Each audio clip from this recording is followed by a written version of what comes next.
Thank you, Chairman. Let's just have some agreement on a couple of things. First of all, today's hearing is about the right to choose, protecting union workers from forced political contributions. And I don't think there's anybody at the panel that would disagree that every American has the right to say yes and the freedom to say no. Is there anybody that disagrees with that statement?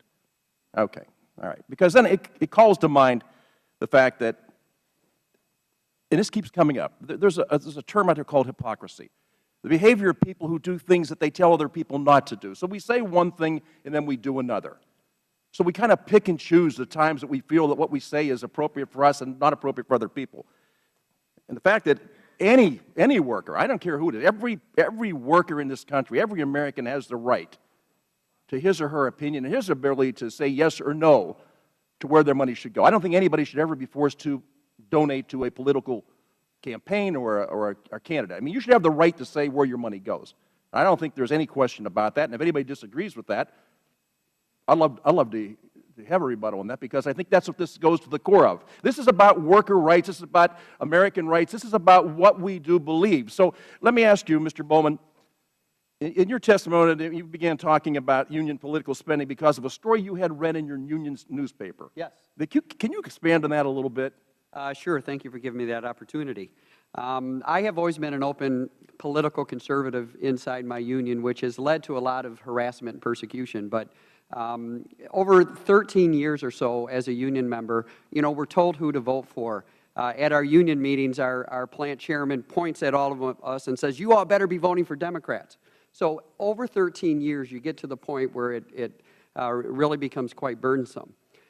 In our local newsletter called the Raw Facts, because the plant I work at is the Rawsonville plant, there was an article in there that said, "Health care reform, what would Jesus do?"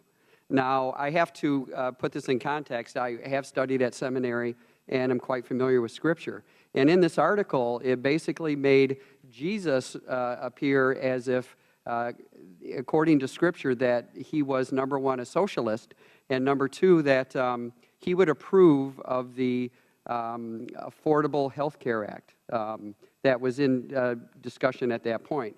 I knew from my own study that they completely took it out of context, and so at that point I stood up and I said, "Enough. I've got to start doing something," and that's when I started getting the idea of coming up with union conservatives and organizing conservatives in the union to fight back against that.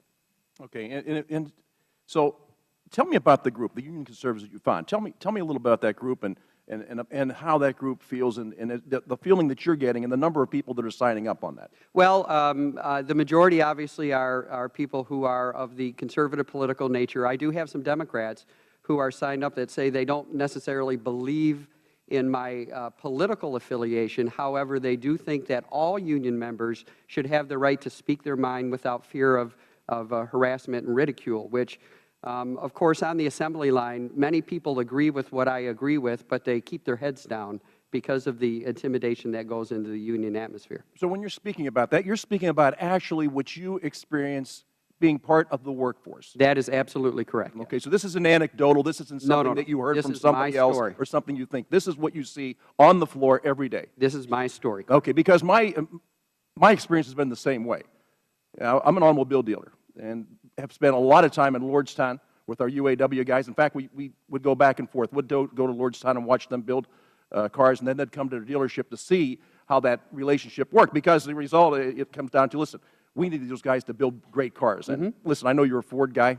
Right. So, and I know you didn't take the money in the bailout, so I'm real happy about that. Thank you for that. But I also know that America's ability to build things has never been questioned. We build great products. I'm a very proud automobile worker, and I am, as my testimony said, pro-union, but only in the context of what unions were created to do, and that's just to represent their employees in the realms of the workplace, not as a socioeconomic group or a quasi-political party. Yeah, and I appreciate that, because my experience has been exactly the same. As I said earlier, my dealership is located about a half a mile away from AK Steel. And those fellows belong to the UAW also.